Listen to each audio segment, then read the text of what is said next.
Buenas noches. ¿Cómo están? Qué bueno, qué bueno, qué bueno. Me alegra bastante.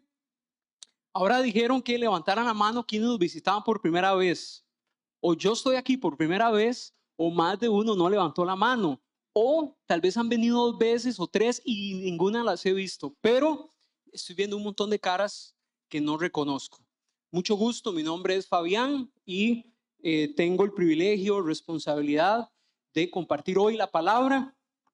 Sí, me tocó también la semana pasada también estuve por acá, pero es porque, por un lado, el pastor quería darme el privilegio de enseñar el Día del Padre, y por otro lado, hoy mi esposita iba a estar enseñando, pero semanas atrás vimos que iba a ser difícil para ella todo el proceso de preparación. Entonces, dicen que cuando en matrimonio hay que dividir y conquistar, ¿verdad? Tenemos una bebé de un poco más de un añito y a veces la dinámica es diferente o es difícil, ¿verdad? Entonces ahí nos acomodamos con tiempo y dijimos, bueno, no, voy a asumir yo también la enseñanza de Colosenses. Y aquí estamos.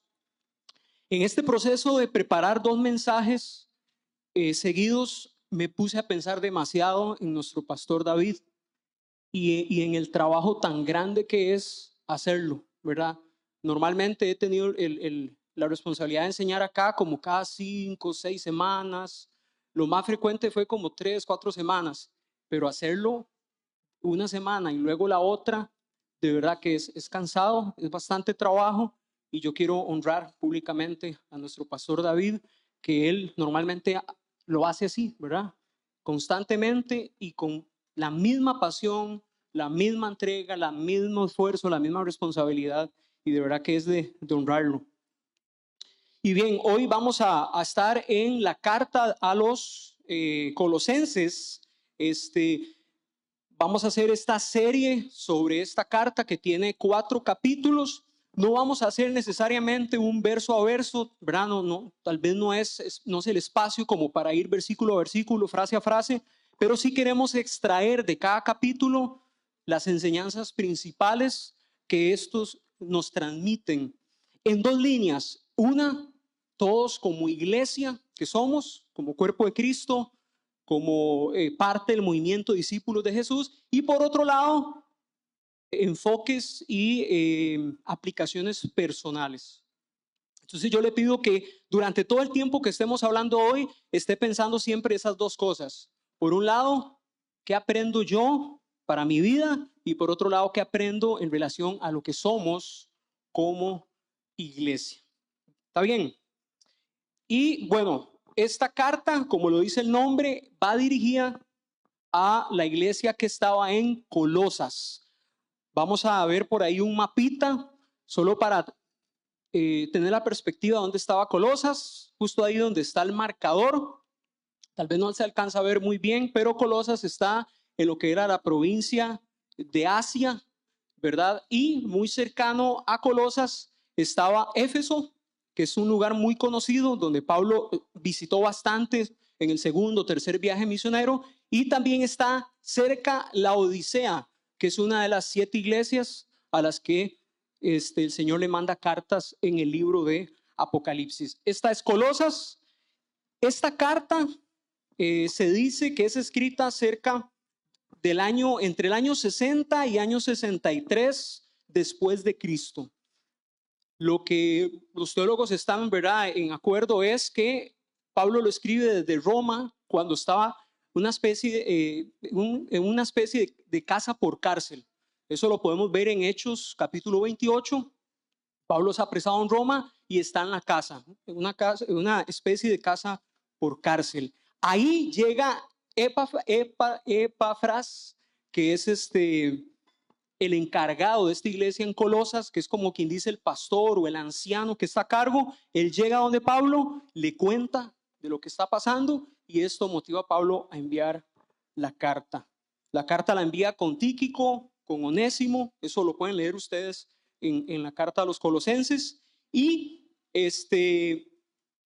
algo interesante es que Pablo no se registra que haya visitado Colosas, sino que lo más probable es que cuando Pablo pasó cerca de 2 a 3 años en Éfeso, en su tercer viaje misionero, Fue tal el crecimiento de la iglesia en Éfeso que esto impactó alrededor. Y cuando hablamos de alrededor, estamos hablando de esa expansión de discípulos que se dio al punto que llegó hasta Colosas el mensaje. Tal vez Pablo no fue necesariamente ahí a predicar, pero el mensaje que él predica en Éfeso y esa multiplicación y esa fe de la gente hizo que el mensaje llegara hasta Colosas, probablemente por medio de Epafras. Viera lo que me cuesta pronunciarlo. Y bien, ¿verdad? Solo para que tengamos una idea, hay una epístola, una carta también que va dirigida a Filemón. Este Filemón también es de Colosas y probablemente llevaron las dos cartitas juntas. Con una tercera, que cuando ustedes lean el libro de Colosenses lo van a ver, y es que también iba una carta para la iglesia de la Odisea. ¿Qué pasó con esa carta? No sabemos, pero no la tenemos en nuestro canon bíblico, pero también iba una carta dirigida para la Odisea, una de estas 7 iglesias que se menciona en Apocalipsis. Pero bien, ¿por qué Pablo escribe la carta? ¿Qué fue lo que le contó este hombre sobre lo que estaba pasando en Colosas? Bueno, habían buenas noticias y vamos a leerlas por acá. Vamos a leer un momentito Colosenses 1 del 3 al 6. Colosenses 1 del 3 al 6. Leo para ustedes en la Nueva Versión Internacional. Dice: siempre que oramos por ustedes, damos gracias a Dios, el Padre de nuestro Señor Jesucristo, pues hemos recibido noticias de su fe en Cristo Jesús y del amor que tienen por todos los creyentes, a causa de la esperanza reservada para ustedes en el cielo. De esta esperanza ya han sabido por la palabra de verdad, que es el evangelio que ha llegado hasta ustedes. Este evangelio está dando fruto y creciendo en todo el mundo, como también ha sucedido entre ustedes desde el día en que supieron de la gracia de Dios y la comprendieron plenamente. A Pablo le llega la noticia de en Colosas esa iglesia está creciendo. Recordemos que las iglesias en este tiempo no se reunían en edificios, sino que se reunían en casas. Es lo que en griego es la palabra oikos que hemos utilizado para los grupos pequeños. Imaginemos una iglesia que se reúne en casas. No sabemos qué tan grande era, pero el movimiento estaba creciendo y a Pablo llegan esas noticias. Pero lamentablemente no todas las noticias que llevó Epafras eran buenas, sino que también él le lleva la mala noticia de que hay falsas doctrinas que se estaban metiendo en la iglesia. Habían herejías, ¿verdad? Y respetos hacia Dios que se estaban metiendo en la iglesia. También había lo que llamamos un sincretismo entre lo religioso y lo filosófico. Es decir, estaban creando formas de pensamiento mezcladas entre lo que decía la filosofía griega, entre el paganismo, ¿verdad?, que había en ese tiempo, y al mismo tiempo entre creencias de los judíos. Entonces se estaban metiendo un montón de falsas enseñanzas en Colosas. Y al mismo tiempo estaba sucediendo que la gente estaba empezando a tener muchos problemas relacionales. Habían problemas de madurez en estos creyentes, necesitaban seguir creciendo.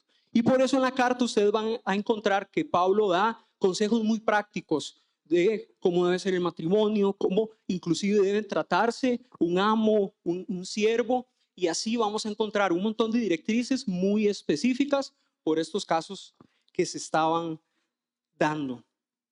Y cuando uno lee esto y cae al 2026, se entera que no escapa para nada de la realidad en la que está la Iglesia Universal hoy día. Falsas doctrinas se están metiendo en la iglesia, se están predicando disparates, se está comercializando por medio de la iglesia, se está dejando malísimo el mensaje de salvación. Y así podemos seguir con un montón de problemas. Hemos perdido autoridad como iglesia, la seriedad, se ha perdido esa autenticidad que la iglesia debería tener, esa unidad, la reputación, la credibilidad, etcétera. Y al final, el problema tiene que ver con el mismo problema que estaba teniendo la iglesia de Colosas.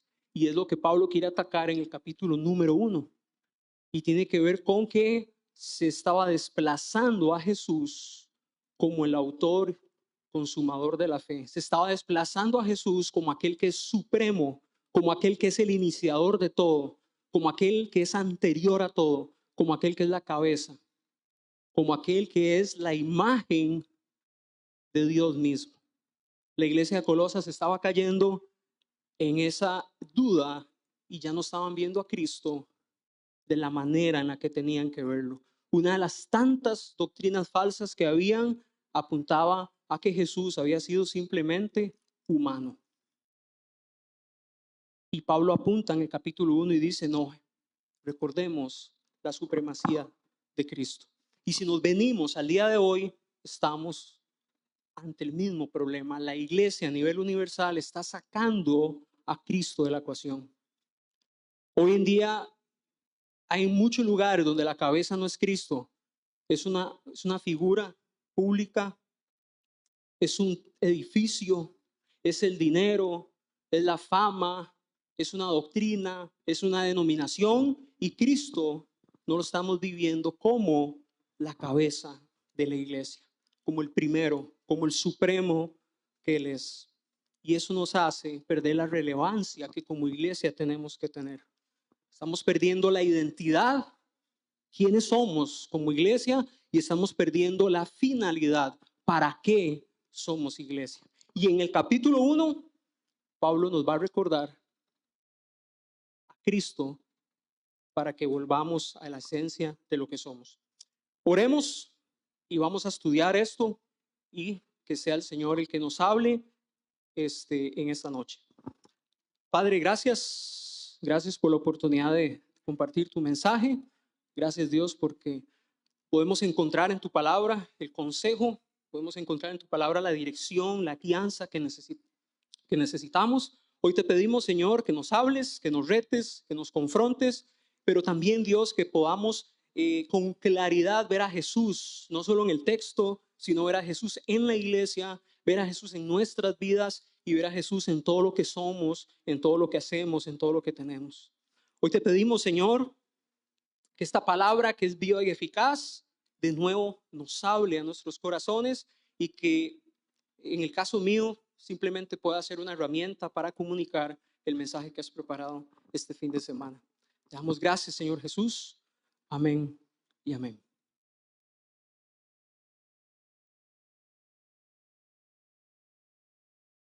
Muy bien, entonces vamos a ir al grueso de este capítulo 1.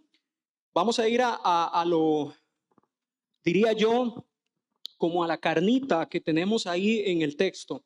Así que vamos a estar en Colosenses capítulo 1, versos del 15 al 20. Colosenses 1, del 15 al 20. Voy a leer la Nueva Versión Internacional. Si usted tiene otra versión, algunas de esas frasecitas van a sonar de repente un poquito diferentes. No se asuste, apuntan a la misma idea. Dice, Él es la imagen del Dios invisible, el primogénito sobre toda creación.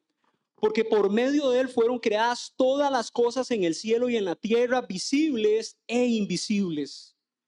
Sean tronos, poderes, principados o autoridades. Todo ha sido creado por medio de Él y para Él.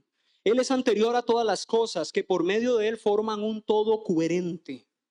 Él es la cabeza del cuerpo, que es la iglesia.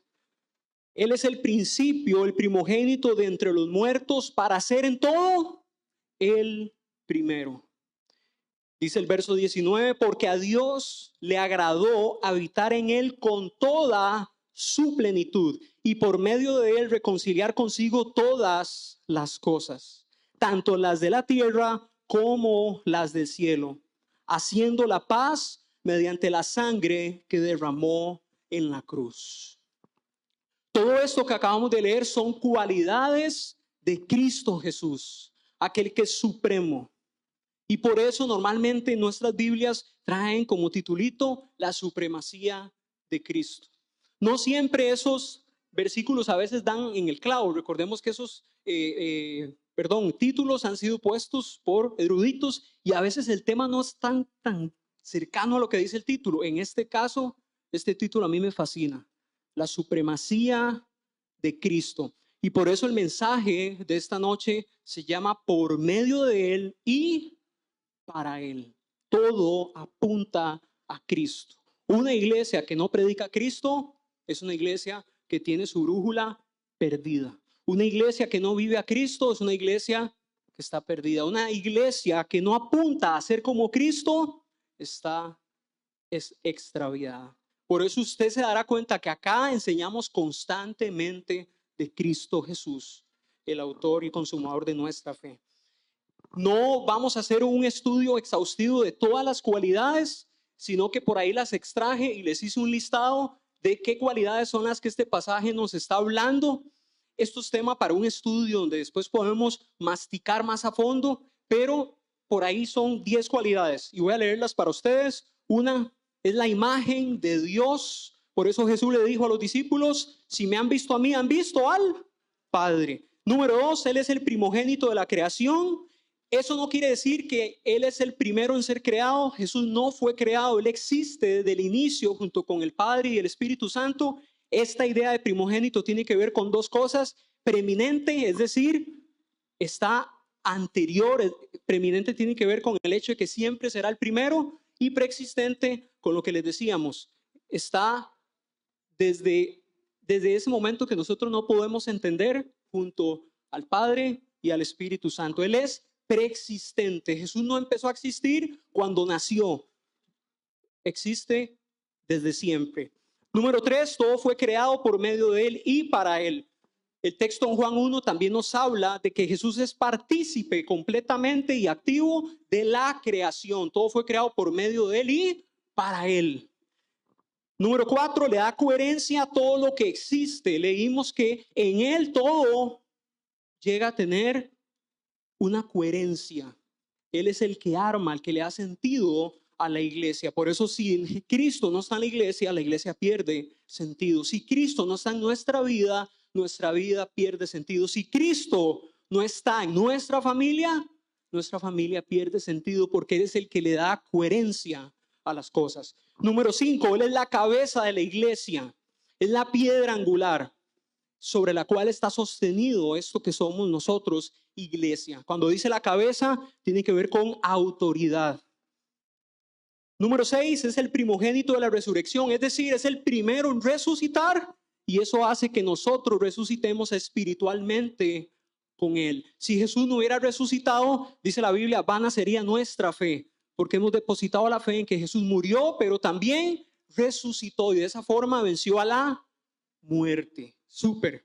Número 7, en todo es el primero. En todo es el primero. Jesús en todo tiene que ser el primero. Número 8, Dios habita en Él con toda su plenitud.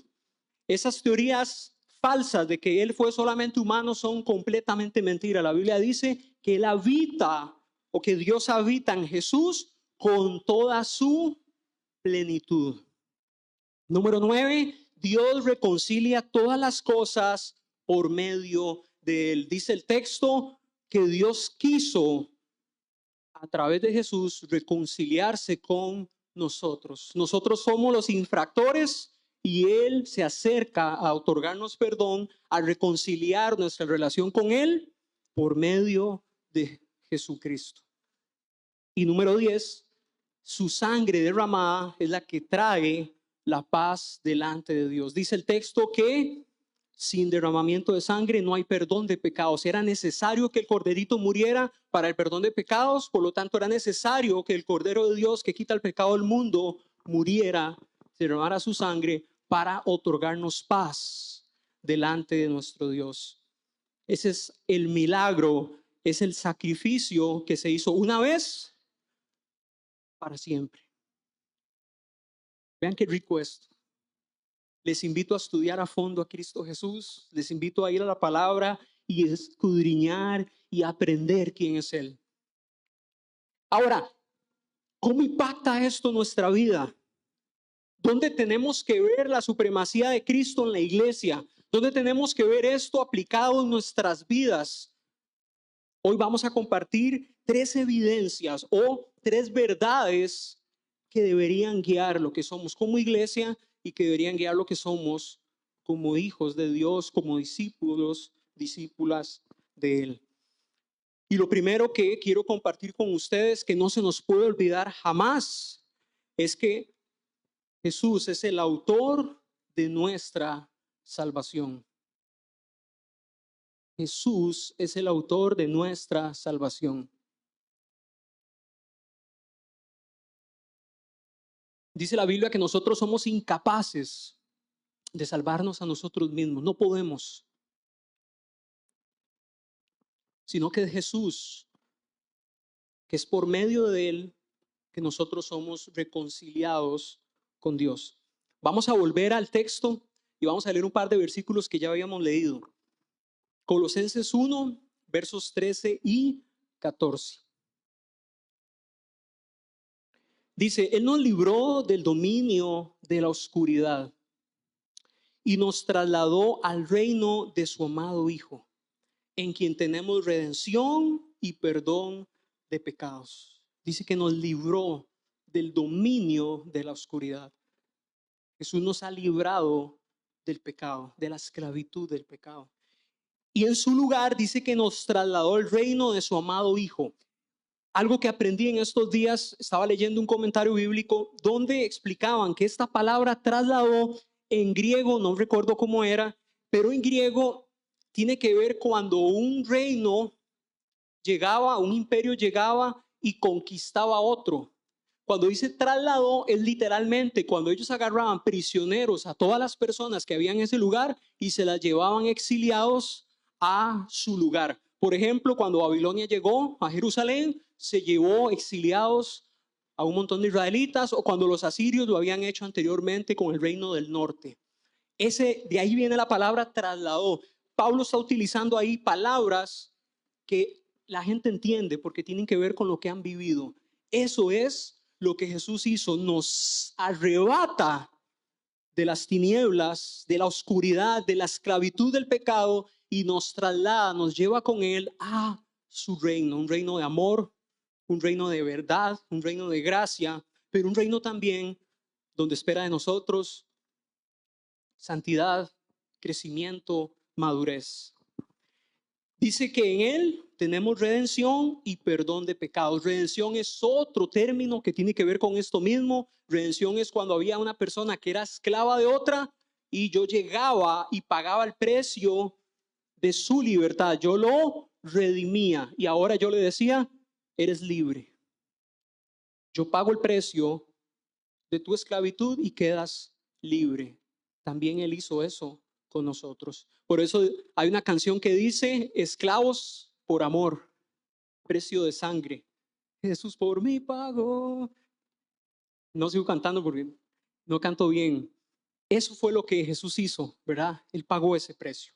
Él es el autor de nuestra salvación. Y veamos este otro texto que está ahí, versículos 19 y 20 de Colosenses capítulo 1.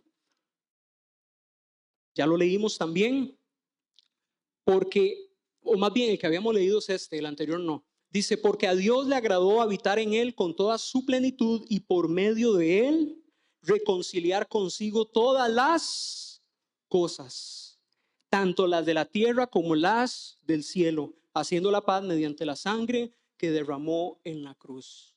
Hay un montón de cosas que están sucediendo acá. El hecho que Jesús es nuestro Salvador engloba muchísimo. Y voy a enumerar rápidamente varias cosas que están en estos textos que acabamos de leer. Por un lado está el perdón de pecados. Hay un perdón que se nos otorga a través de Cristo Jesús.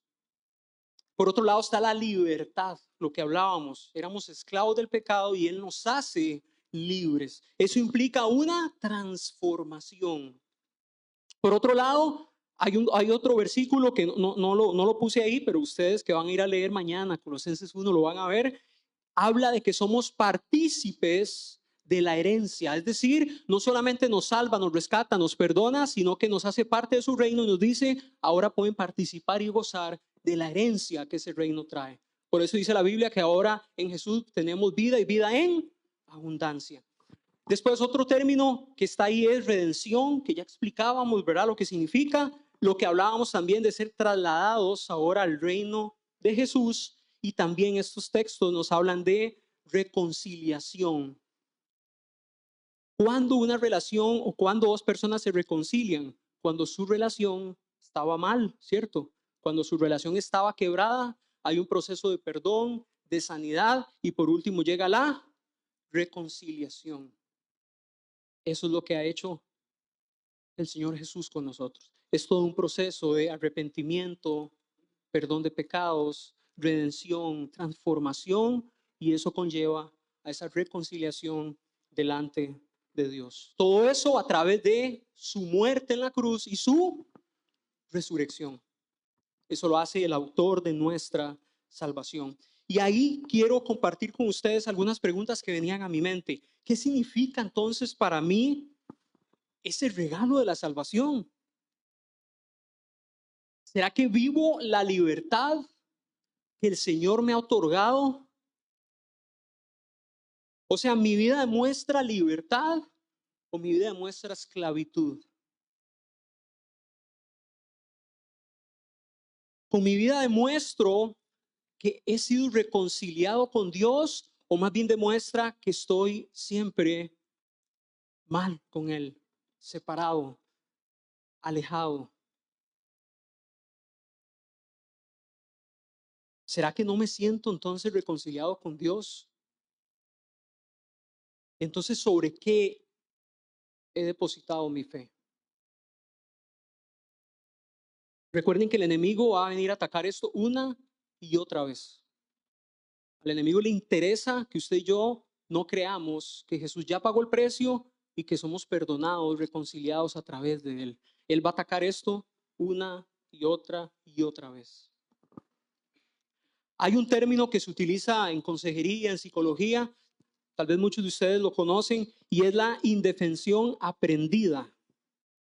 Y para no hacer una explicación muy compleja, creo que esta imagen que está ahí lo explica muchísimo mejor. ¿Puede ese elefante soltarse de ese palito o de ese tornillito donde está sujetado? ¿Puede soltarse? Sí. ¿Por qué creen ustedes que no se suelta? Porque desde pequeñito lo amarraron ahí y él aprendió a que él está sujeto, esclavizado, amarrado, atrapado a un palito que al inicio, del cual él no se podía soltar, al inicio él lo intentó, cuando era chiquitito él lo intentó y no pudo, pero como lo amarraron siempre, él aprendió que nunca más se podrá soltar. Eso es la indefensión aprendida, eso lo vivimos nosotros en nuestra vida. Y yo quiero trasladar ese concepto a nuestra vida espiritual. Muchas veces vivimos así sujetos, esclavos del pecado. Ya Él nos liberó, ya Él hizo la obra en la cruz, ya nuestra identidad es la identidad de un hijo de Dios, pero sigo ahí. Y el enemigo se aprovechó que en Colosas habían dudas acerca de la salvación, había miedo, había demasiado alrededor pasando y empezó a meter estas ideas en la iglesia. No es suficiente lo que hizo Cristo porque Cristo era hombre. Ustedes necesitan X, Y, Z de más cosas para poder liberarse. Ya nosotros fuimos liberados del pecado. Es hora de no vivir de esa manera. Número dos. Otra evidencia, otra verdad absoluta que Pablo nos está mostrando acá es que Jesús es la cabeza de la iglesia. Dice que Él en todo es el primero, por lo tanto, es el primero en la iglesia, es el fundador de la iglesia, es el iniciador de todo. Sobre Él se sostiene toda nuestra doctrina. Pablo en una de las cartas decía, es que no se puede edificar sobre lo que ya se edificó, que es Cristo Jesús. ¿Qué otra doctrina va a haber más importante que la doctrina de Cristo y todo lo que Él vino a hacer por nosotros? Él es la cabeza. Vean lo que dice el texto, ya lo leíamos, Colosenses 1:18. Él es la cabeza del cuerpo, que es la iglesia. Él es el principio, el primogénito de entre los muertos, para ser en todo Él primero.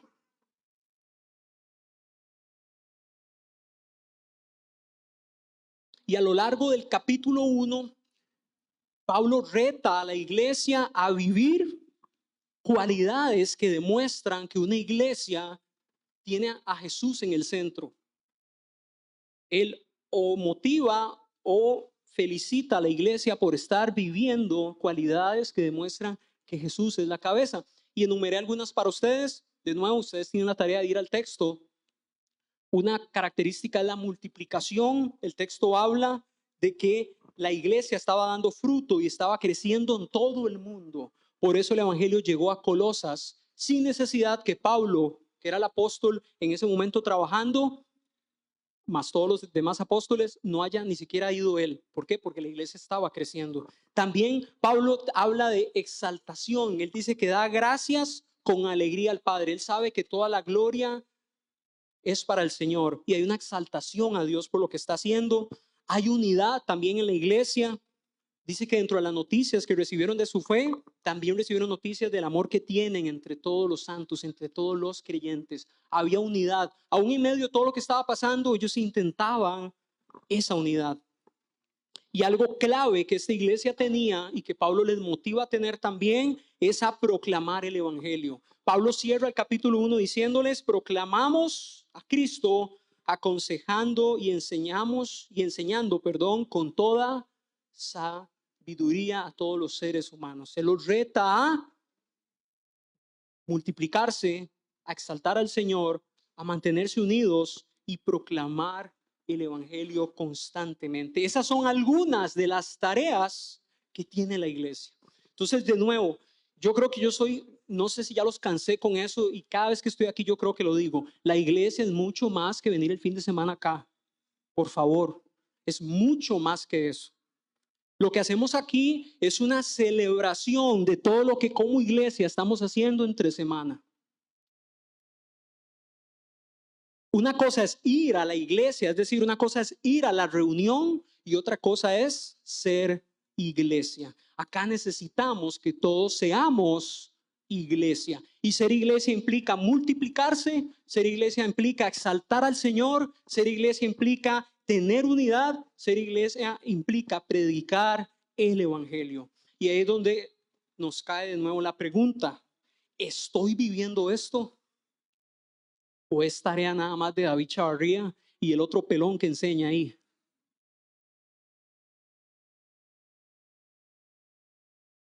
Es tarea de todos nosotros porque somos iglesia, de la cual Jesús es la cabeza. Entonces tenemos que imitarlo a Él, tenemos que predicarlo a Él. Como dice el texto, lo proclamamos aconsejando y enseñando con toda sabiduría a todos los seres humanos.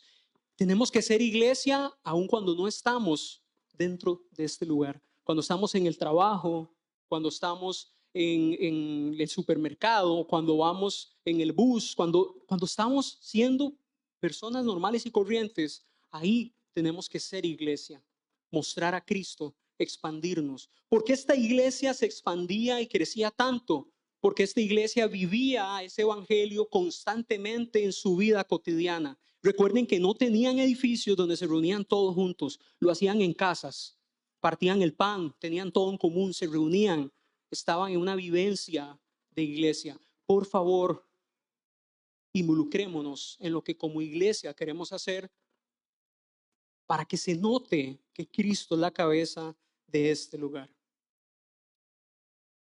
En algún momento de mi vida pasé mucho tiempo confundido en la diferencia entre la cantidad de tiempo que pasaba involucrado sirviendo a Dios y lo que realmente significaba ser iglesia. No se trata de que usted pase día y noche sirviendo en diferentes áreas.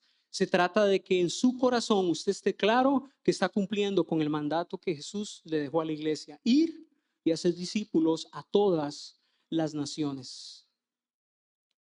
Yo voy a decir algo con muchísimo cuidado, de verdad, con mucho respeto, pero me pasó a mí, por eso lo voy a decir. Y durante mucho tiempo yo hice de todo en la iglesia: mimo, teatro negro, teatro, trabajé con jóvenes, estaba en el tema de los anfitriones. Era como una ratilla iglesia, en lo que había que hacer yo me mandaba y yo lo hacía. Es más, si me ponían una tienda de campaña en la iglesia, un colchón, yo creo que yo me iba a vivir a la iglesia.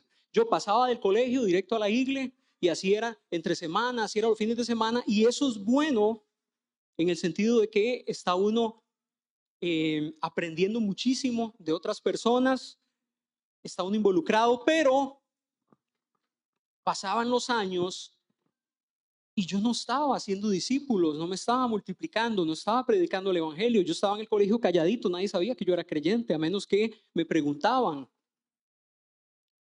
Muy bien servir, muy bien estar involucrado en lo que la iglesia hace, pero por favor necesitamos compartir el evangelio. Máxime en un momento de iglesia en el que estamos, donde se está predicando cuanta tontera se le ocurre a más de uno, donde el enemigo está tergiversando la verdad. Ahí es donde necesitamos que todos nosotros, donde estemos, seamos luz y sal. Involucrémonos en lo que la iglesia hace, en las actividades, pero por favor hagamos iglesia, presentando a Jesús donde quiera que vamos. Y entendiendo, ¿verdad?, que la cabeza de la iglesia no es una persona, no es el servicio, no es una doctrina, no es un edificio y sobre todo, la cabeza de la iglesia no soy yo ni es usted. A veces mi actitud ante la iglesia es como si yo fuera la cabeza de la iglesia y la iglesia tiene que satisfacerme a mí. No, la cabeza es Cristo y yo tengo que ser obediente a Él. Número tres, vamos a ver que no solamente Jesús es el autor de nuestra salvación, no solamente Él es la cabeza de la iglesia, sino que Él es el Señor de nuestras vidas. Cuando yo creo en el mensaje de Jesús, hay dos cosas que yo tengo que entender. Una es que Él es mi Salvador, pero yo también tengo que entender que Él ahora pasa a ser mi Señor. Y esa es la parte que muchas veces no se está predicando y es la parte que no nos gusta, porque implica ponerlo a Él de primero en todo. Porque Él es mi Señor. Eso significa que ahora mi vida tiene que ser una vida que honra, que glorifica a aquel que es mi Señor. No solamente me salvó, Él me salva, pero ahora Él es mi Señor. Y en agradecimiento genuino, en amor por Él, yo ahora entrego mi vida a Él. Veamos lo que dice Colosenses 1, versículos del 9 al 11. Dice, por eso, desde el día en que lo supimos, no hemos dejado de orar por ustedes. Pedimos que Dios les haga conocer plenamente su voluntad con toda sabiduría y comprensión espiritual, para que vivan de manera digna del Señor, agradándole en todo. Esto implica dar fruto en toda buena obra, crecer en el conocimiento de Dios y ser fortalecidos en todo sentido con su glorioso poder. Así perseverarán con paciencia en toda situación y con mucha alegría. Hay ciertas características de mi vida que tienen que demostrar que Él es que Él es mi Señor. Y igual, he enumerado 5 que quiero que veamos. Número 1, obediencia. Mi vida tiene que reflejar obediencia y de esa forma voy a reflejar que Él es mi Señor. Cuando uno tiene un amo, un señor, un jefe, una autoridad, ¿qué hacemos? Obedecemos. Número 2, servicio. Yo sirvo al Señor en agradecimiento a todo lo que Él ha hecho y ese servicio demuestra que Él es mi Señor. Por eso quiero servirlo. Número 3, madurez. El texto dice que él está orando, dice Pablo, está orando y va a orar por la iglesia de Colosas porque Él quiere que ellos crezcan en el conocimiento de Dios y que sean fortalecidos en todo sentido. Tenemos que crecer. Eso implica madurez. Lo hemos dicho varias veces, no se vale que un creyente tenga 20 años de ser el mismo. Tiene que haber crecimiento, tiene que haber transformación continua. No se vale decir, es que yo toda la vida he sido así. Cuando el evangelio llegó a mi vida y si verdaderamente Él es mi Señor, yo tengo que cambiar. Número 4, permanencia. Tengo que permanecer, tengo que ser perseverante. Por eso Pablo les dice, yo quiero que se mantengan firmes en la fe, que no abandonen la esperanza. En medio de todo lo que se predique, en medio de todas las dificultades, en medio de toda la tentación, en medio de todo lo que haya, que permanezcan fieles. Y número 5, si Él es nuestro Señor, hay cierto sacrificio que tiene que demostrarse. Pablo dice, yo me alegro en medio de mis sufrimientos. Hay cierto sacrificio, tenemos que salir de la zona de confort. Si he pasado mucho tiempo muy cómodo, algo no estoy haciendo bien. Porque el Evangelio me invita a sacrificar, a morir a mí mismo. Jesús dijo, todo aquel que quiere ser mi discípulo, niéguese a sí mismo, tome su cruz cada día y sígame. Hay un sacrificio, hay un precio continuo que pagar, no por salvación, sino que somos salvos para toda buena obra y eso implicará sacrificio. Hay 4 palabras claves que el pastor varias veces ha predicado y creo que ustedes se las saben. Esas son tiempo, talento, tesoro y el pastor le agregó hace poco una, testimonio. Esas 4 áreas de mi vida a nivel práctico tienen que reflejar que Jesús es mi Señor. Lo que yo hago con mi tiempo tiene que demostrar que Él es mi Señor. Lo que yo hago con mi talento, es decir, con todos los recursos que Él me ha dado, tiene que demostrar que Él es mi Señor. Lo que yo hago con el tesoro, es decir, con el dinero, con aquello que Él me permite administrar, tiene que demostrar que Él es mi Señor. Y mi testimonio, quien yo soy dentro y fuera de este lugar, lo que yo soy dentro y fuera de mi casa, tiene que demostrar que Él es mi Señor.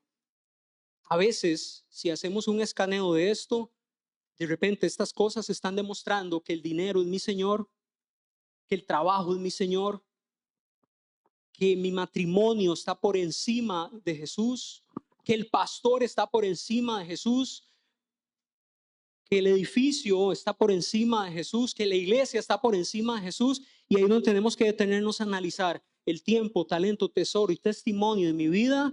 Tiene que demostrar que Jesús es mi Señor. En otras palabras, todo lo que yo hago, todo lo que tengo, todo lo que soy, tiene que demostrar que Jesús es mi Señor. Y con esto quiero que vayamos cerrando. Hay unas preguntitas de reflexión que he traído y no sé si tal vez David y Fer me pueden ayudar un poquito con la última canción que estuvimos cantando. Y yo quiero dejarlos con esas preguntas. Mientras usted escucha la música, mientras adora al Señor unos minutitos, reflexionemos en estas preguntas. Eh, hagamos esa reflexión. Dice la primera, ¿qué significa para mí ser redimido por medio de Él y para Él? ¿Qué significa que Jesús me rescató? ¿Qué significa para mí que Él me liberó? ¿Lo he pensado alguna vez? ¿Qué significado tiene para mi vida? ¿Es algo en lo que pienso o es algo que ignoro? Y para todo aquel que hoy esté escuchando por primera vez esta idea de que Jesús es el Señor, de que Jesús es el Salvador, yo quiero invitarle a que abra su corazón a Él y le diga, yo quiero esa salvación, yo quiero esa libertad.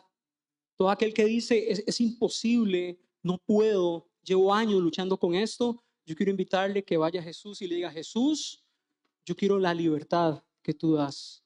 Yo quiero que tú me traslades del reino a las tinieblas a tu reino. Yo quiero ser reconciliado con el Señor.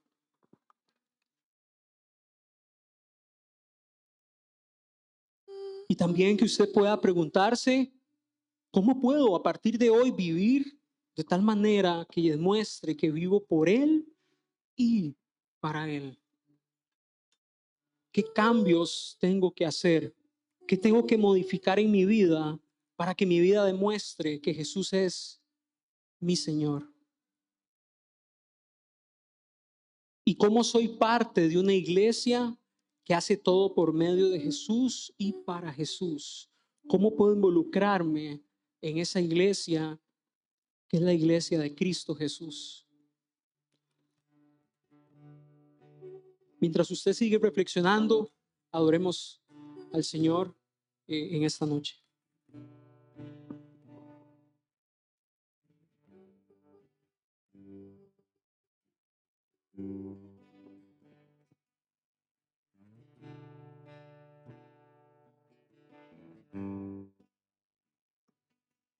Con tu poder se rompe cadenas, andará en la tierra.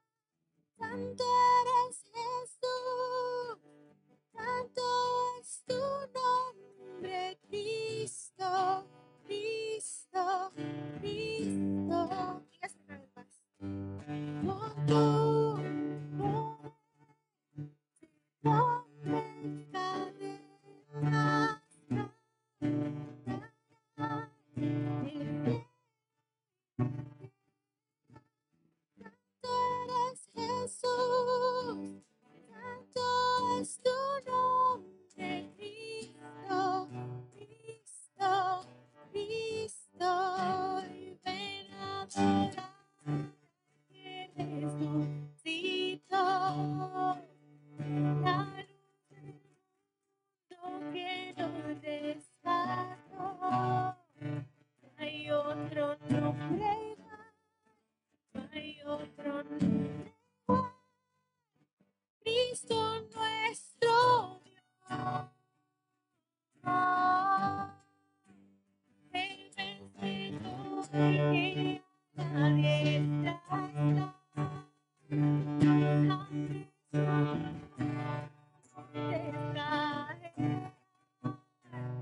No hay otro nombre igual, no